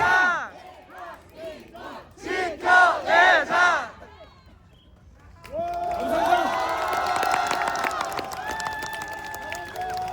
오늘 이제 저희 폐회사로 공식적인 절차를 마무리한 이후에 제가 함께 해주신 분들께 드리는 저의 마지막 발언으로 오늘 행사 마무리하도록 하겠습니다. 너무 바람직하고 오늘 우리는 중요한 사안에 대해 함께 이야기하고자 이 자리에 모였습니다. 오늘의 시국선언은 윤석열 대통령에 대한 탄핵에 반대하는 뜻을 밝히기 위한 것입니다. 저희는 앞으로 더 나은 대한민국을 위한 길을 함께 걸어가길 바랍니다. 지금까지 여러 논란이 있었지만 그럼에도 불구하고 우리는 이 나라의 미래를 위한 신뢰와 희망을 잃지 않았습니다. 이 자리에 모인 우리는 대통령의 탄핵을 주장하는 움직임에 대해 심각한 우려를 표하며 이에 대한 우리의 입장을 명확히 하고자 합니다. 모든 참여자들이 진심으로 대한민국의 미래를 걱정하는 마음으로 이 자리에 모였습니다. 우리의 목소리가 하나로 모여 더 나은 대한민국을 만들어가길 바랍니다. 오늘 자리에 함께해 주신 모든 분들 정말 고생 많으셨습니다. 그리고 오늘 저희 집회를 지원해 주신 모든 분들 감사합니다. 마지막으로 한 가지 광고하고자 합니다. 이번 주에 호남 대학 연합 시국선언을 기획은 하고 있습니다. 아직 확정된 일정은 없으나 우리가 도와줄게! 우리가 도운다! 저희 호남권 대학 대표분들이 각 학교에서 저희 호남권에서 각 학교에 시국선언을 진행하셨던 대표분들이 이제 모여서 지금 이야기를 하고 있는데 추후에 장소와 시간이 확정이 되면 다시 한번 공지하도록 하겠습니다. 우리가 함께한다! 여기까지 오늘의 공식적인 절차는 이렇게 마무리하도록 하고 제가 저희 탄핵 반대 시국선언의 대표자 자격이 아닌 인간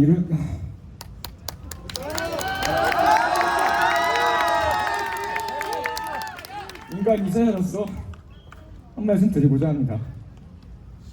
저는 사실 처음에 나서는 것에 정말 많은 고민이 있었습니다.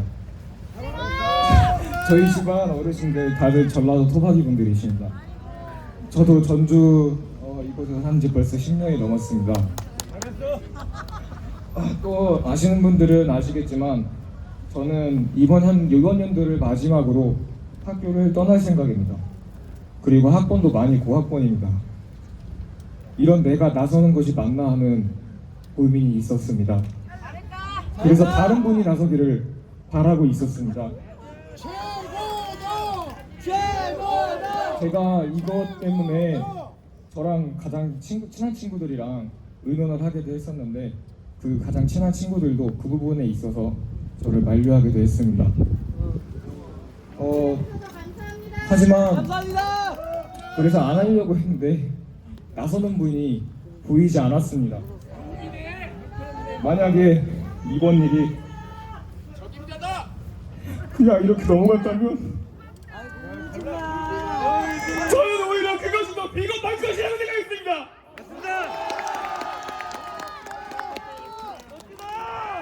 고작 그따위 조롱들이 두려워서 나설 수 있는 순간에 나서야 할 순간에 나서지 않는다면 저는 그것이 더 비겁하다고 생각했습니다. 그래서 나섰습니다.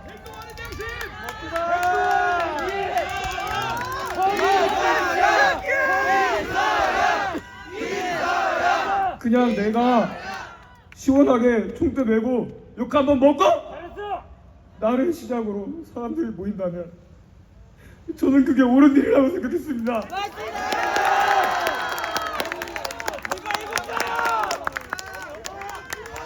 과거 이정미 내란 행위로 인해서 해산을 당한 통진당의 후신이며 대놓고 극단적인 반미 친북 성향을 드러내고 재벌 해체를 외치는 진보당이 득세할 정도로 좌경화가 정말 심각한 이곳 전북에도 이런 목소리가 있다는 것을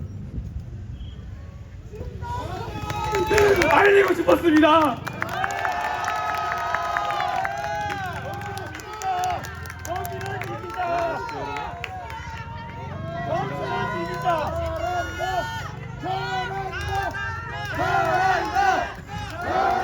다들 아시겠지만 제가 쓴 촉구문이 1만 자가 넘습니다. 사실관계를 파악하면서 팩트체크하면서 이거 완성하는 데만 일주일 가까이 걸렸습니다. 수고했다. 그 이후에도 시국선언 준비의 대부분의 과정에 직접 관여하면서 인원을 모아서 카톡방을 만들고 포스터를 만들고 피드백을 들으면서 수정하고 집회 신고까지 하고 연설문도 한번 보면서 정말 숨가쁘게 달렸습니다. 지금까지 제 인생에서 가장 바쁜 일주일이었습니다. 그 와중에 저희 카톡방 내부 정보가 유출되면서 어디서인지 분탕까지 한 명 나와서 제가 그 바람에 정말 화가 많이 났습니다. 그런 분탕을 보니까 제가 오히려 더 결의를 다지게 되었던 것 같습니다. 저희 중국 카톡방에서 초기에 보셨던 분들은 다들 아시겠지만 제가 일주일 내내 오늘 이 순간만을 바라보면서 잠 못 자면서 밥 못 먹으면서 뛰었는데 지난주 금요일날 몸이 너무 안 좋아져서 병원 가서 수행 맞았었습니다. 제가 이 일을 시작한 이후로 5kg가 빠졌습니다. 이건 좀 개인적인 부분인데 저의 인스타 계정을 보신 분들은 아시겠지만 저 운동 되게 좋아합니다. 5kg나 빠졌다는 건 저한테 정말 개인적으로 많이 심각한 겁니다. 그럼에도 불구하고 나서기를 했습니다.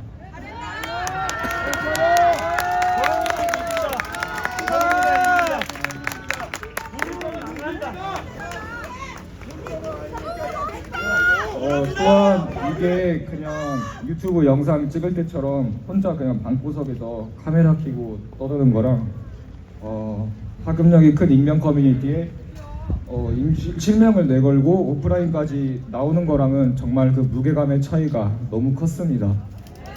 맞습니다. 내가 옳다고 믿는 걸 옳다고 생각하는 걸 믿고 행동하고 있었으나 사실 정말 힘들었습니다. 처음 해보는 집회라서 준비도 많이 미흡했고요.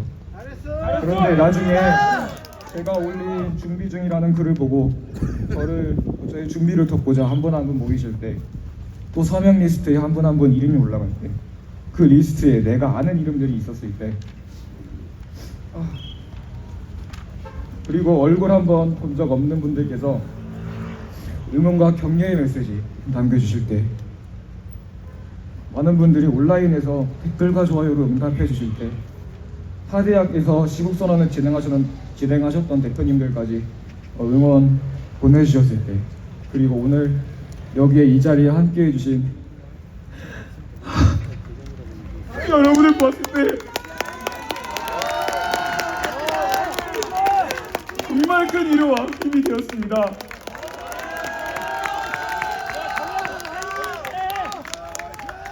그리고 오늘 여기 모인 저희들은 사실 오늘 다들 처음 본 사이입니다.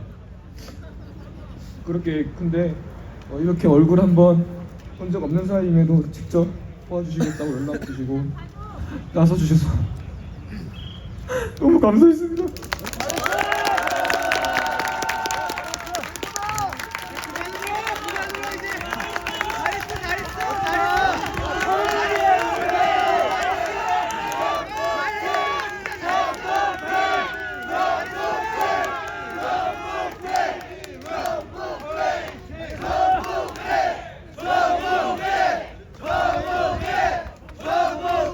여러분이 아니었으면 저는 오늘 집회를 시작도 하지 못했을 것입니다. 사실 저희 학교 에브리타임 게시판 보고 있었어서 실명을 밝히고 나서는 것을 각오했음에도 정말 많이 떨렸습니다.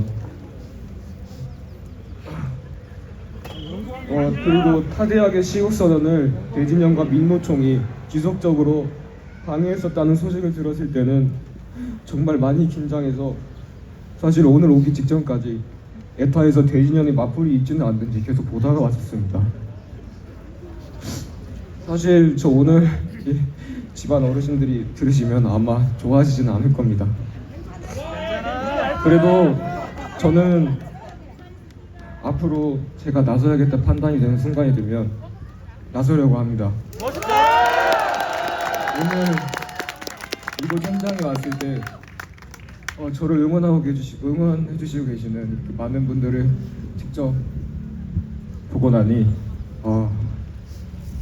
앞으로도 다시 한번 제가 나서야 할 순간이 있다면 꼭 나서야겠다고 생각을 했습니다.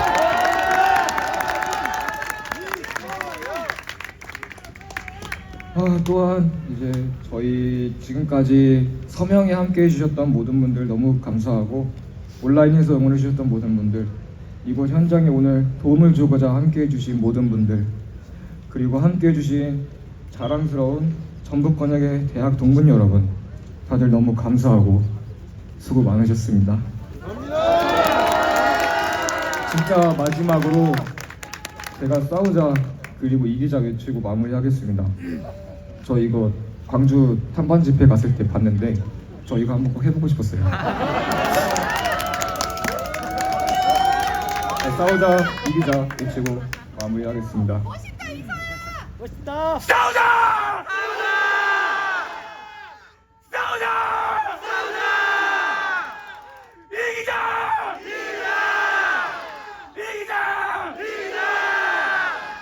그럼 여기까지!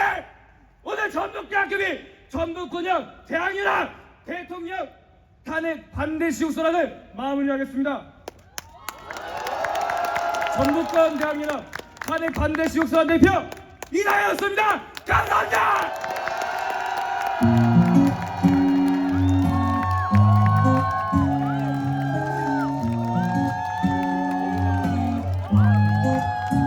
나는 외국자가 아니었다. 강주짜리 민주공화국을 헬조선이라 부르며 멸시해왔다. 이 나라가 싫었다. 하지만 어두웠던 나의 일성에 빛이 비추었고 시민으로 거듭났다.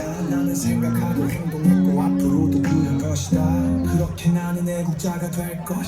인생의 목숨은 초로와 같고 조국의 앞날은 향하나보다 이 몸이 죽어서 나라가 산다면 아이스같이 기꺼이 죽으리라 죽는 날까지 하늘을 우러러 한점 부끄러움이 없기를 그리고 나에게 주어진 길을 걸어가야겠다 인생의 목숨은 초로와 같고 조국의 앞날은 향하나보다 이 몸이 죽어서 나라가 산다면 아이스같이 기꺼이 죽으리라 죽는 날까지 하늘을 우러러 한점 부끄러움이 없기를 그리고 나에게 주어진 길을 걸어가야겠다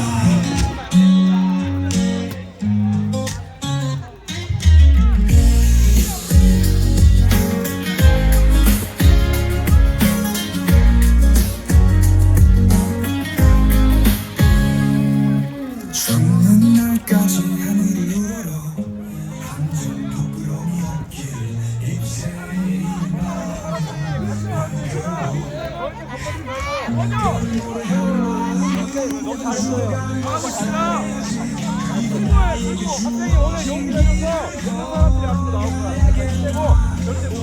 절대 포기하지 마시죠.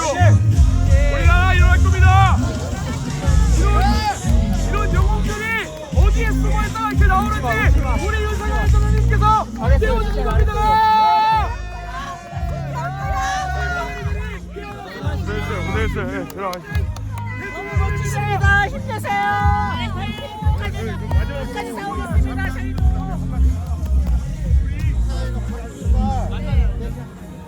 우리 사학생 잘했어요. 저한테 연락해요. 네. 제가 같이 호남 친구 다 모여가지고 제가 완전히 같이 조정을 우리 안정권 대표님한테도 감사드리고 다 너무 잘했어요. 그래요? 저희 아버지도 사복제예요. 아유 수고하셨습니다.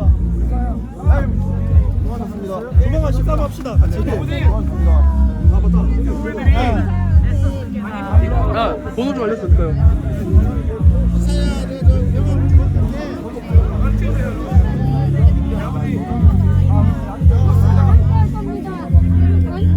저희 아버지세요. 아 그래요? 아니 아빠 저는요 아버지 모습만 보고 자라서 전라도에서 같은 학교인 줄 알았어요. 막 뛰어났어요. 아 예.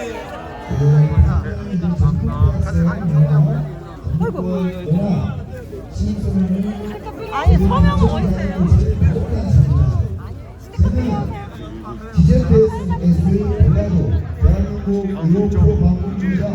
지금 일정은 따로 없어요. 그냥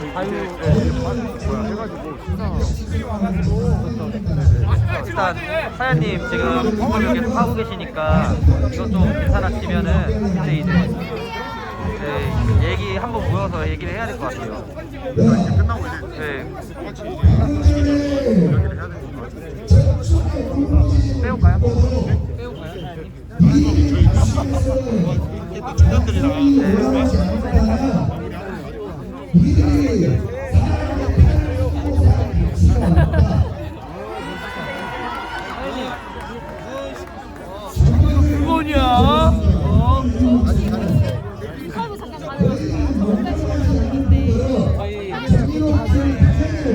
저희끼리 얘기 좀 하고 있어요. 이따가 얘기해.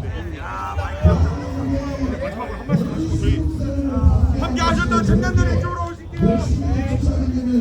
외로운 빨갱이 경찰들이 있을 수가 있으니까